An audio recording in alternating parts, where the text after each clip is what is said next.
Military families in Kentucky prepare to welcome home loved ones from overseas. The plan was to have a reception for them, and then those soldiers would be reunited with their families and friends.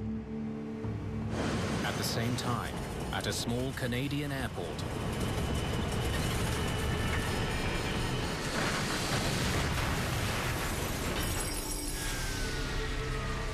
There's wreckage all over the place. There was massive destruction. Well, nobody could have survived this. 256 people are dead. It's one of the worst aviation accidents of all time. Anytime a crash of this sort would occur, immediate suspicions would be raised. Answers will be hard to come by. It does not advance safety to get the wrong cause of an accident. As two radically different scenarios for the crash emerge. Mayday, mayday.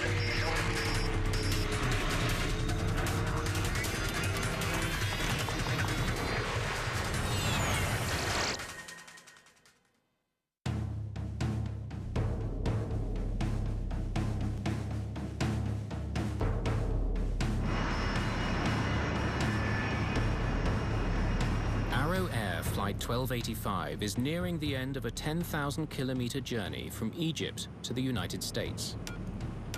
The DC-8 is on its way to Fort Campbell, Kentucky, via Germany and Newfoundland.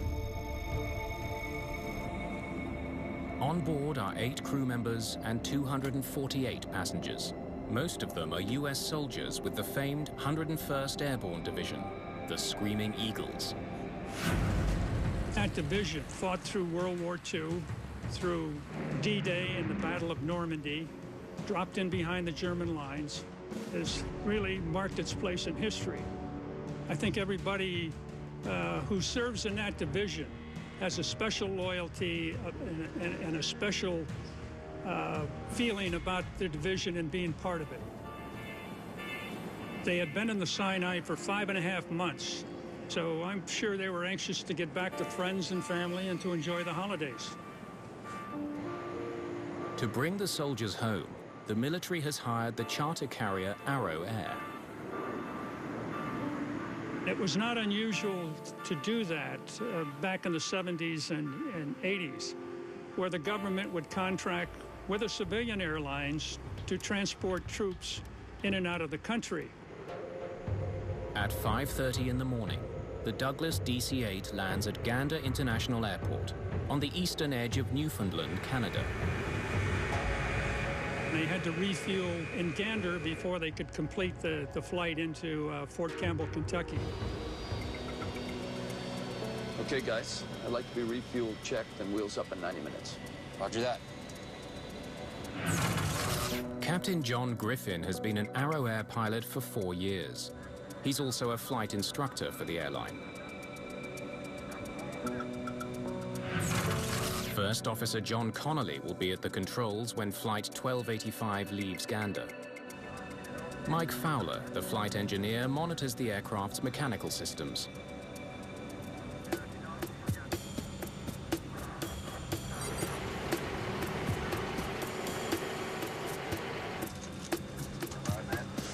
Okay, you want to give her the once-over? While the pilots run through a series of pre-flight checklists, the flight engineer steps out to inspect the plane's exterior. He'll look for any damage to the fuselage or engines and check for buildups of ice on the plane. The soldiers wait inside the airport. Some shop for souvenirs at the gift shop.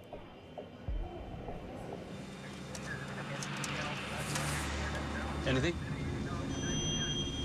Okay. Roger that.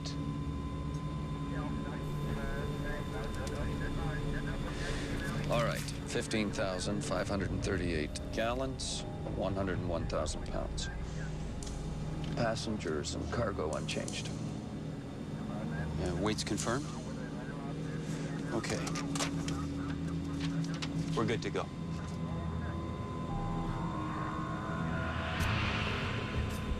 That puts us here. Rotation is 144 knots. Yeah, that looks good. On the airspeed indicator is a marker, or bug. It reminds the crew of the exact speed they must hit in order to get the plane off the ground. bugs are set on the right. Copy that.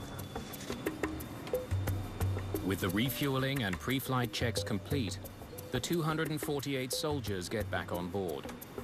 I think it was probably a very joyous mood because when they landed in Gander, I know some of them went in and used the telephones to call Fort Campbell and call their families and say they were in Gander and they'd be home in a few hours.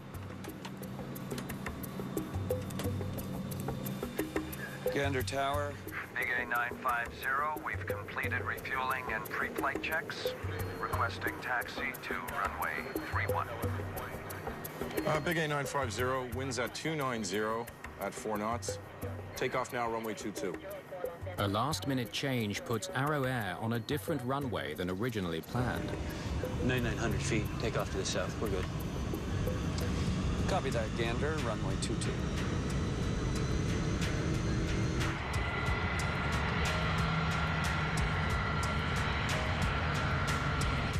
Big A950, you are cleared for takeoff.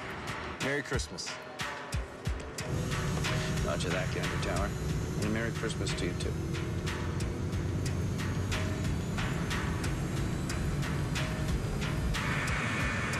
The DC-8 accelerates to takeoff speed. 80 knots. Check.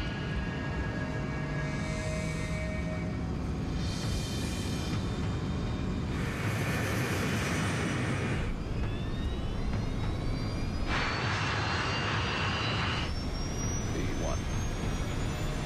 Rotate.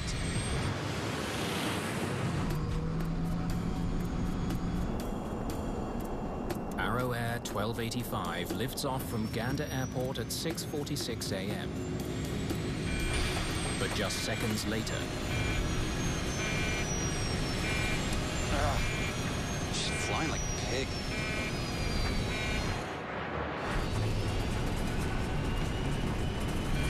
Positive rate. Negative.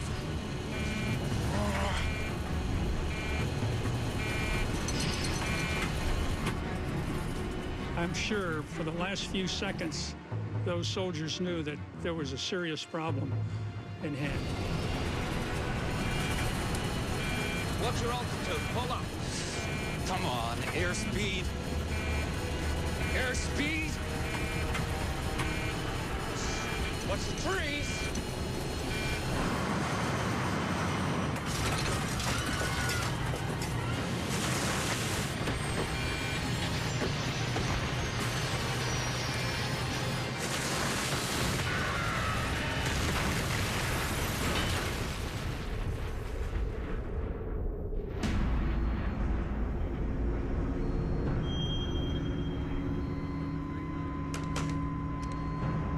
Yes, Aero 1285 is down, just off runway 22. Estimate 2,000 to 4,000 feet. at the small airport in Gander, Newfoundland, emergency crews race to the crash site. It's a field of wreckage, bodies, and personal effects. Thousands of liters of jet fuel are feeding a massive blaze. It didn't look like aircraft. It was just probably a 30-foot high burning mass of metal and fuel and everything. Hey, any survivors? Canadian Air Force Captain Tom Badcock is one of the first on the scene. So as an Air Force officer, of course, I had been to numerous crashes, but this was nothing like I had ever seen in my life before. And to see the devastation and to see my basically comrades lying on the ground in pieces was, words can't describe it. Many of them had bought T-shirts saying, "I survived Gander, Newfoundland." And we found that particularly emotional. After hours of frantic searching through the charred wreckage, everyone's worst fears are realized. The crash has claimed the lives of all 256 people on board. The search for the cause of the disaster is already underway, but it will lead to controversy and ultimately to the demise of the Canadian Aviation Safety Board. For the US military, the crash of Flight 1285 in Gander, Newfoundland is a historic loss. If you take a look at the history of the 101st Airborne Division Air Assault, even in World War II, that division never lost so many people in such a short period of time as they did on December the 12th in 1985 in Gander. The Canadian military sets up a security perimeter around the crash site. We controlled all access to and from the site.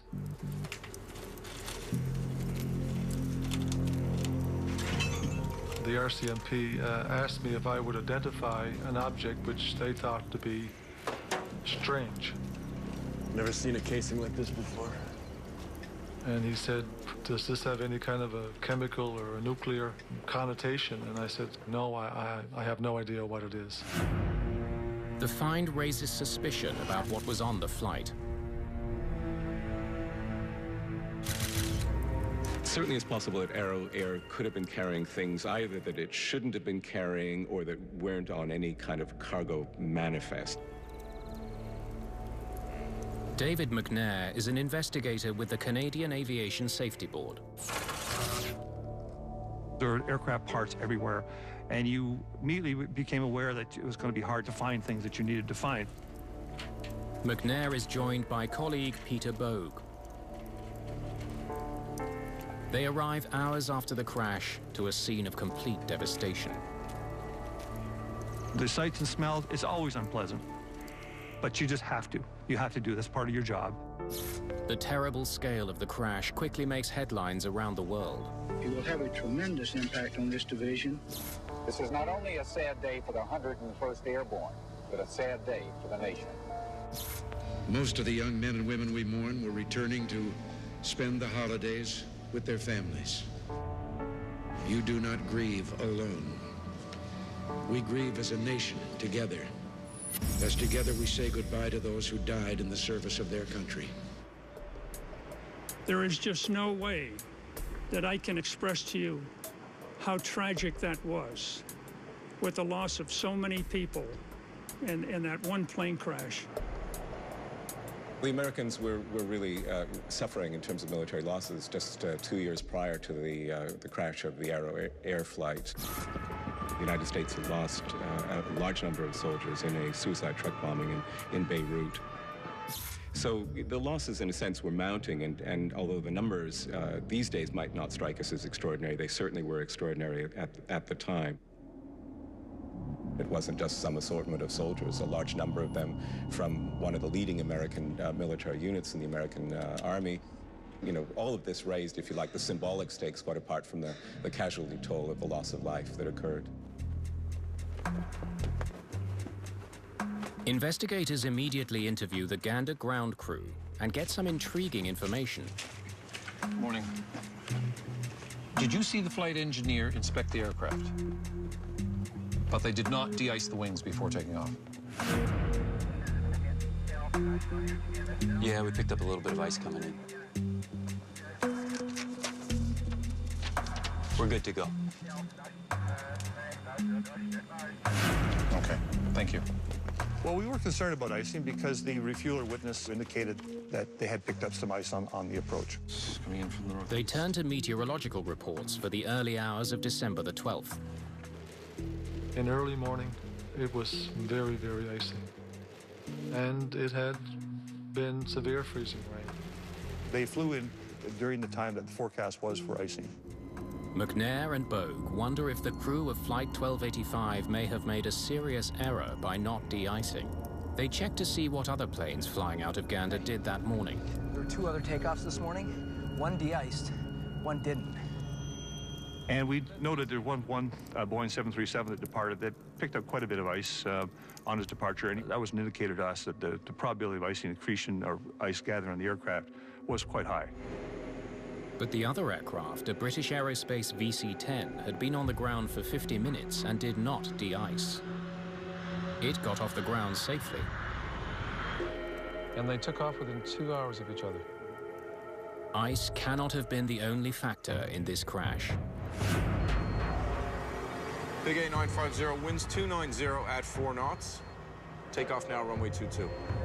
In search of other factors, they consider the last-minute runway change. Copy that, Gander. Runway 22. Not the runway they were expecting. But they quickly conclude that the alternate runway could not have had any bearing on this crash. Runway 22 is the longest runway at Gander, so in fact it gave them the best margin for performance. Investigators examine and document the crash site, trying to determine the trajectory of the plane as it went down. This was a very heavily wooded area, and as it got closer to the ground, it started clipping the trees.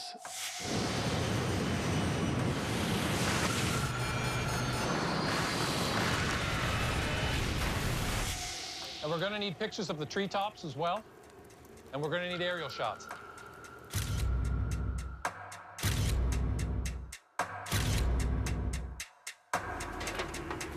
But what they need most of all is the information from the plane's 2 black boxes.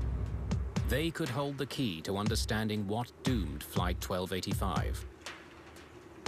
But as soon as they're recovered, McNair sees a potential problem. We were disappointed to see with such an old recorder, an old foil recorder, as they really just don't give enough information to the investigators. Well, send them off to Ottawa and we'll see what we've got. The older design of FDR engraves data on a slow-moving roll of stainless steel foil. Though the foil is fire-resistant, it can record only 4 flight parameters, such as airspeed and altitude. The newer digital flight recorders can record hundreds of parameters. All they can do is send the black boxes to the National Research Council's Flight Recorder Playback Center and hope for the best. Then, with the investigation only hours old, it takes a drastic turn. An overseas US consulate receives word from someone claiming responsibility for the crash. The caller says it was the work of Islamic Jihad, a branch of Hezbollah. If you had to think about any one terrorist group operating in the Middle East at this time, which had an intent as well as a capacity to target American military personnel, that was Hezbollah. The call opens the possibility that a terrorist bomb brought down Flight 1285. Tensions were really high in the world at that time when an aircraft fully loaded with American soldiers crashes. There's always questions that come up. McNair sends portions of the wreckage to a Royal Canadian Mounted Police forensics lab to be tested for bomb residue. The team searches for evidence that Flight 1285 exploded before it hit the ground. They look for any fallen debris between the runway and the point of impact. If the aircraft had exploded before it hit the trees, one would expect something would come off the aircraft and we would have found it. We didn't find anything, nothing at all. So we knew with confidence that the aircraft hit the trees, the first impact, intact. It's a similar story when the test results from the RCMP come back. They find no trace of bomb residue. And both US and Canadian officials suggest Islamic Jihad's claim of responsibility could be false. One of the things that obviously benefits terrorist organizations is to spread the claim for operational responsibility very, very broadly, so to kind of boost the reputation of their organization, again, to instill greater fear. So it's difficult to separate fact from fiction. With terrorism looking less likely, investigators continue to focus on the performance of the aircraft. 35 feet, 6 inches. 4.5-degree declination. The airplane had struck some trees about half a mile from the end of the runway. And we could see a distinct pattern in the trees. Using photographs from the crash site, investigators plot the height of 378 trees to determine the DC-8's exact position as it went down. The airplane was right wing low with a nose high attitude relative to the trees. Through photogrammetry, we determined that, in fact, the aircraft was way above the stall angle of the aircraft. So the aircraft was clearly stalled in a high rate of descent. The plane's radical nose-up position prevented it from getting the lift needed to keep it in the air. Investigators can't explain why the plane was flying at such an extreme angle. One clue about what the pilots were doing comes from a piece of cockpit wreckage, the airspeed indicator. Look here. Here's the bug at 140. It shows that the crew set a takeoff speed of 144 knots. I would say 165. And that the plane reached an airspeed of at least 165 knots.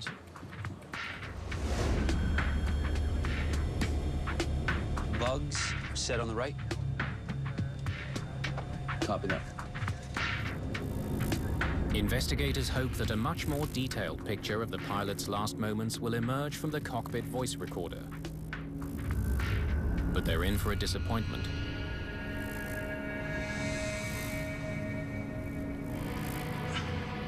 Well, it doesn't sound like it recorded anything from the cockpit. The cockpit recorder wasn't functioning properly. It didn't record any of the crew's conversations. With the absence of cockpit voice recorder, we don't know exactly what the crew was doing or what they were facing. Their hopes now rest with a flight data recorder. Even this rudimentary recorder would have got some indication to show what speeds they rotated at. What warning lights, if any, were they seeing? What was the reaction? All these things are extremely valuable. But it turns out to be only marginally more useful than the cockpit voice recorder. The recorder for the Arrow Air accident was extremely limited. We were able to determine, first of all, speed, a little bit of altitude, and heading of the aircraft. And there was no indication on there of engine power, bank angle, pitch angle. The flight data recorder tells investigators that Arrow Air 1285 began its takeoff roll and increased to a speed of 167 knots. Liftoff occurred 51 seconds from the start of the roll. 2 seconds later, the speed began to decrease. Come on, airspeed! Airspeed!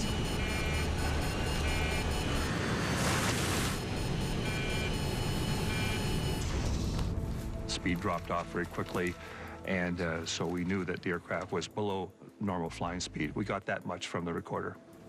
It tells us almost nothing. But a closer look at the flight data does reveal a potentially valuable clue. The distance needed to get to takeoff speed was longer than the pilots had planned for. We looked at the acceleration distances, and it took a little bit longer than expected. 4,300 feet, 100 knots. 6,300 feet, 144 knots. They should be lifting off now. Investigators discover that liftoff occurred some 4 seconds later, or more than 1,000 feet further than it should have. 8,000 feet, 167 knots. Extra 1,000 feet to get off the ground. Why did it take them so long? B1. Rotate. They used the full power, and we would expect them to rotate a little earlier, take off a little earlier. The longer than normal takeoff supports the original theory that ice on the wings played a role in the crash. But investigators know that can't be the whole story. Icing itself is not necessarily the only thing that happened. Accidents don't just usually have one item, they have several items. Determined to find out what else besides ice on the wings contributed to the crash, the CASB turns its attention to the plane's flaps. For the DC-8, the optimal flap setting for takeoff is 18 degrees.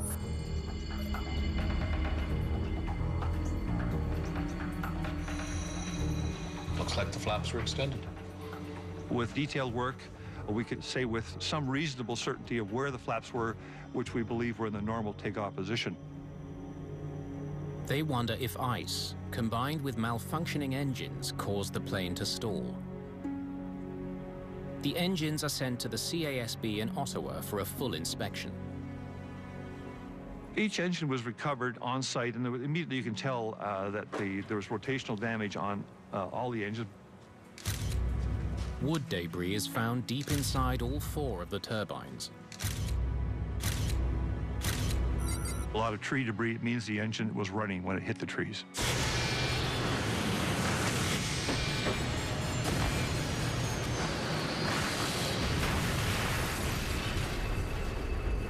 Evidence shows the DC-8 was properly configured for takeoff and that there was nothing wrong with the engines.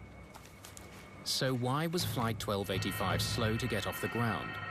Investigators focus in on the weight of the aircraft. It's 101,000 pounds for fuel, passengers, and cargo unchanged. They had predicted that each passenger and baggage would weigh 170 pounds. That average weight, 170 pounds, matches the estimated weight for male passengers set out in the Arrow Air guidelines. As a pilot, having flown many military people around, this didn't seem to ring true, so we immediately looked at that aspect of the investigation. Good morning. Have a rec form for some personnel files.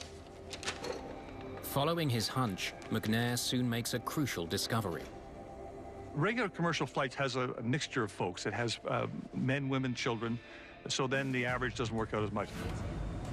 But this was no ordinary commercial flight. All 256 passengers were adults, almost all of them large men. We actually looked at the medical records of the passengers in terms of getting their actual weight during their last medical. In my own case, I normally weigh 175, but when I've got all my gear on, or I'm bringing it on board an aircraft, I'm bringing on board 200 pounds or more. We estimated that a more realistic weight would have been 220 pounds per passenger. That includes the passenger, everything they were carrying, and the equipment they had. With the new estimates, he calculates the weight of the passengers at more than 54,000 pounds. That's 12,000 pounds heavier than the weight recorded on the load sheet. It's not even close. But this plane had been flying with that weight all night, taking off from Cairo, then from Cologne without any problems. The ice picked up in Gander may have made the difference. You can take off at a heavier than normal weight, and if there are no other factors at play, you can get away with it. If you have something else like ice, you have a serious problem. Investigators now strongly suspect that it was a combination of ice and extra weight that prevented the DC-8 from staying in the air.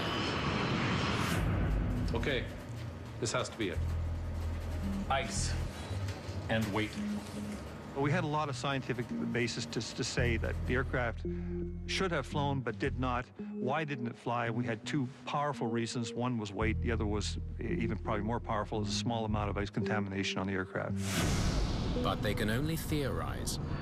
No one in Gander saw ice on the wings. It's impossible to know how much there was. That's one problem. McNair and Bogue must now confront another. Some of their own colleagues on the CASB are raising doubts about the findings. One of those with questions is board member and aviation expert, Les Philotas. Well, as soon as I started looking at the draft report, I skimmed some of it and went to the part that was my technical specialty, the flight data recorder part, and as soon as I looked at it, I said there's something really wrong here. Philotas immediately wonders how the aircraft could lose thrust and crash so quickly after takeoff.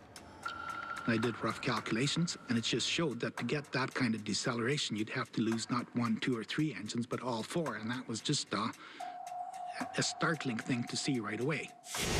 What's your altitude? Pull up. Come on, airspeed. Airspeed!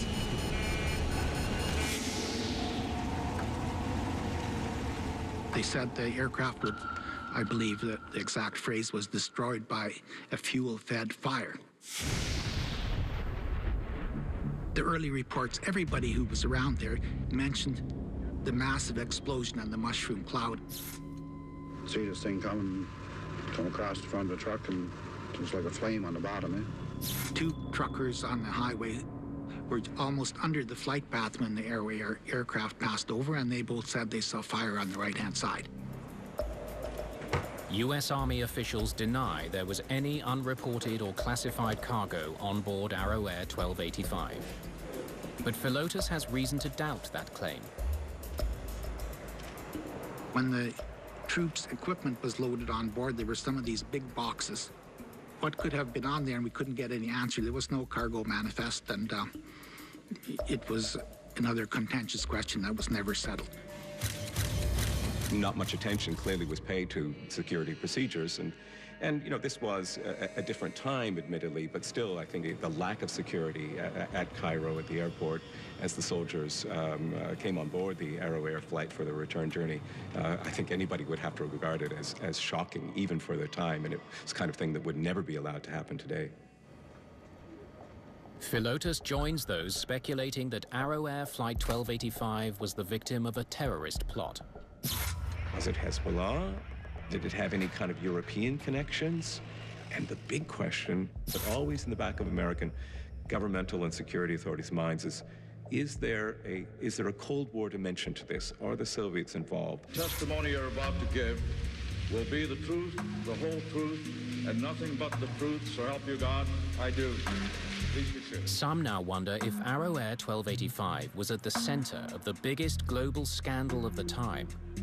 The U.S. plot to illicitly provide Iran with arms in exchange for American hostages. Arrow Air was indeed one of the airlines that assisted a covert operation that was being mounted at the time out of the Reagan White House by a famous individual by the name of Colonel Ollie North. And the Iran-Contra business was very tangled in a very peculiar covert operation. It was not a thin, tiny layer of ice on the wings. Philotas points to photographic evidence to prove his case. My colleague made a trip out to Gander and went to the RCMP photo lab there, where they had literally thousands that they took on the crash site.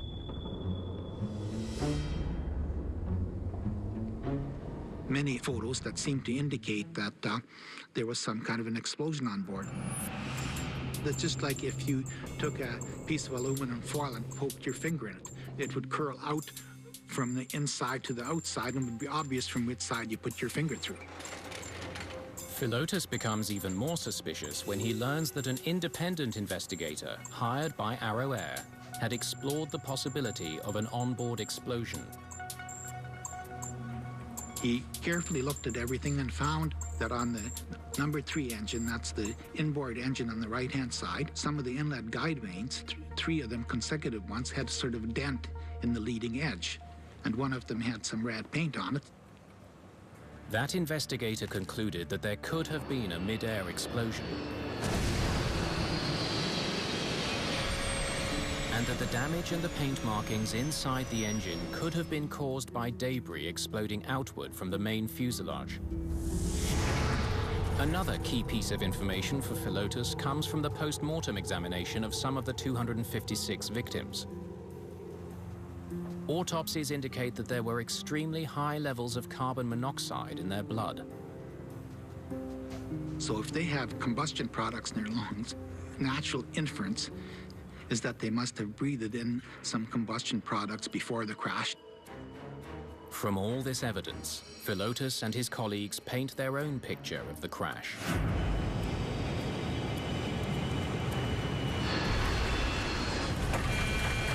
Hell was that?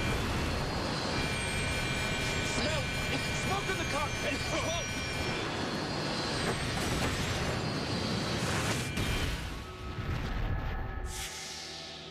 But the lead investigators, McNair and Bogue, maintain that the sabotage theories are nothing more than a sensationalist distraction. We had no indication that terrorism was a player, but we did have a lot of indication that there was an aircraft performance problem and there were icing problems. McNair and Bogue decide the only way to end all the speculation is to scientifically prove their theory that ice combined with extra weight is what brought down Flight 1285.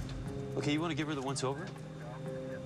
Before the mid-1980s, little was known about the aerodynamic impact of very thin ice accumulation.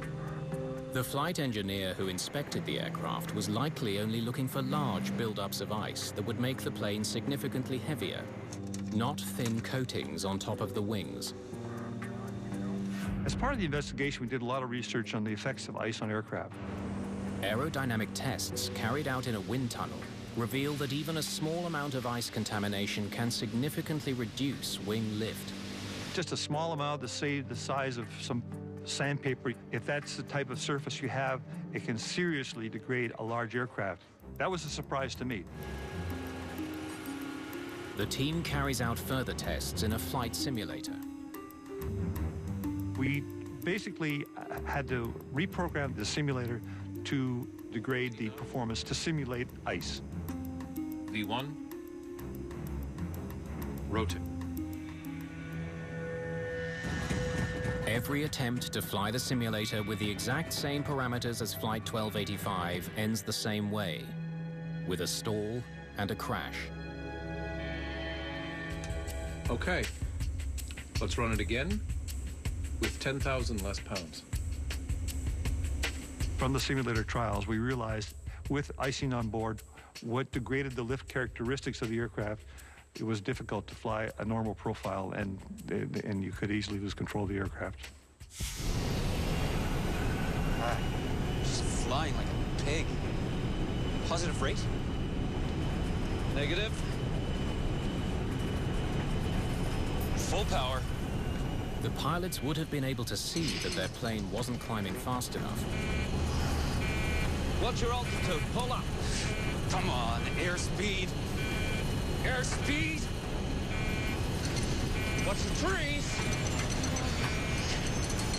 First Officer Connolly pulled the nose back, trying to get the plane in the air. What he didn't realize is that he was sealing their fate. The DC-8 was already on the verge of a stall. Pulling the nose up only made things worse. The aircraft's weight had been underestimated, its lift compromised by ice on the wings. A fatal combination.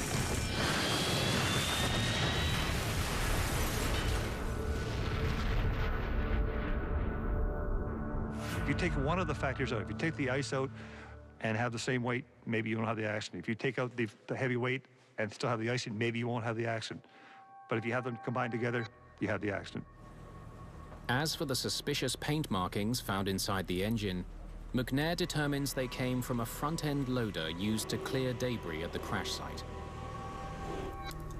As well, the extreme intensity of the fire could have caused the abnormally high level of carbon monoxide in the victim's blood. Even the truckers' accounts of pre-impact flames can be explained. If you have an airplane flying at high angle of attack, where it's in a stalled regime, typically or often you will have flame coming from the engine because of compressor stall. As for the terrorists' capability to pull off such a complex, brazen attack, there is significant doubt. Could they have done it?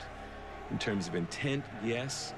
In terms of actually pulling that operation off, in the circumstances, you know, that seems to be low probability, but just at the edges of the margins of the possible.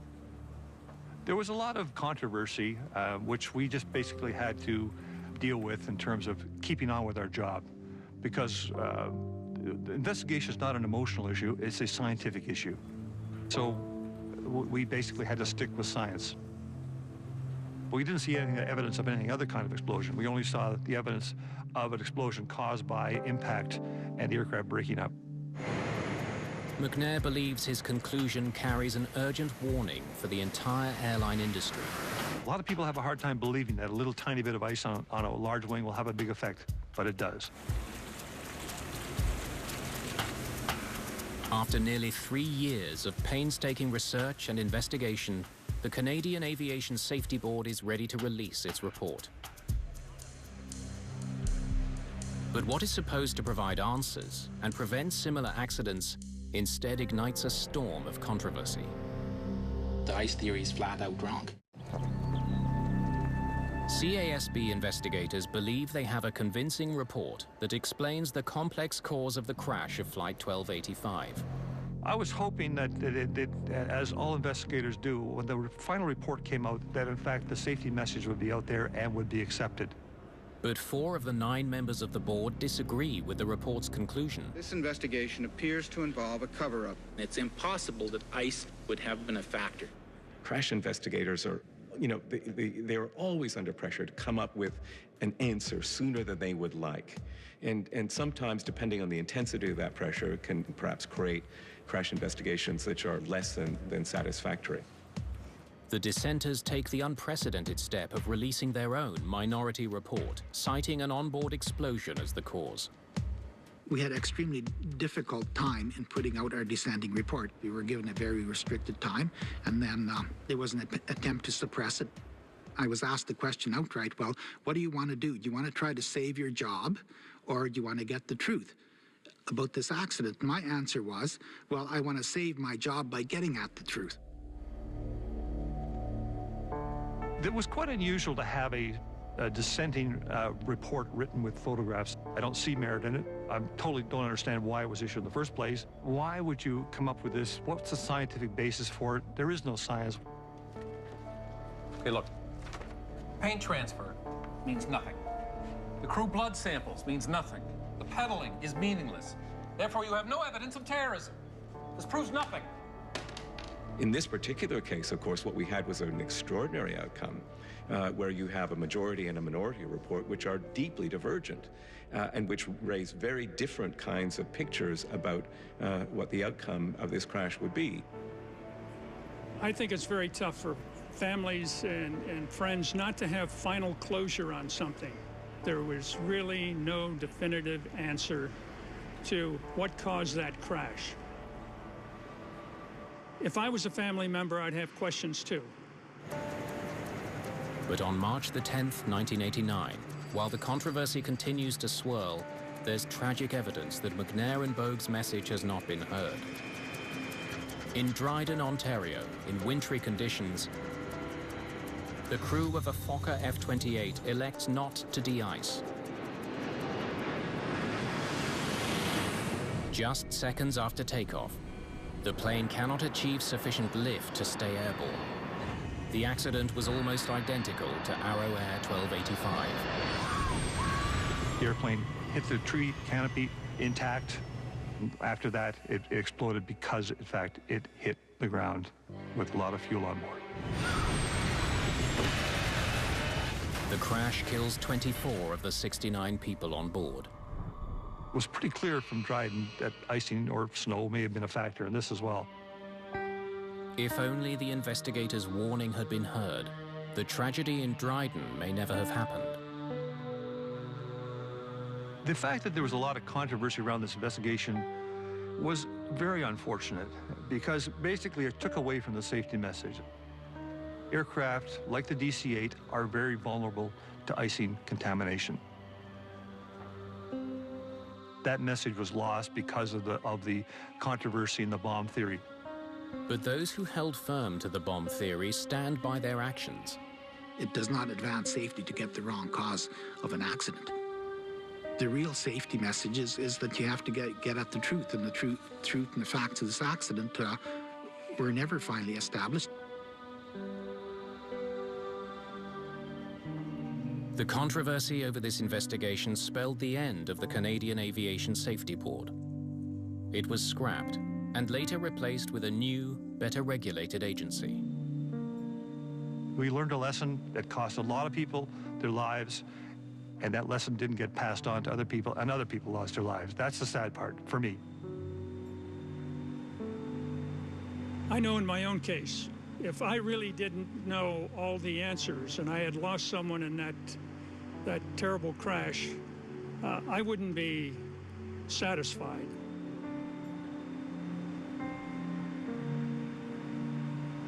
It's tough when you don't know and you've lost someone that's near and dear to you. I think we all want to know.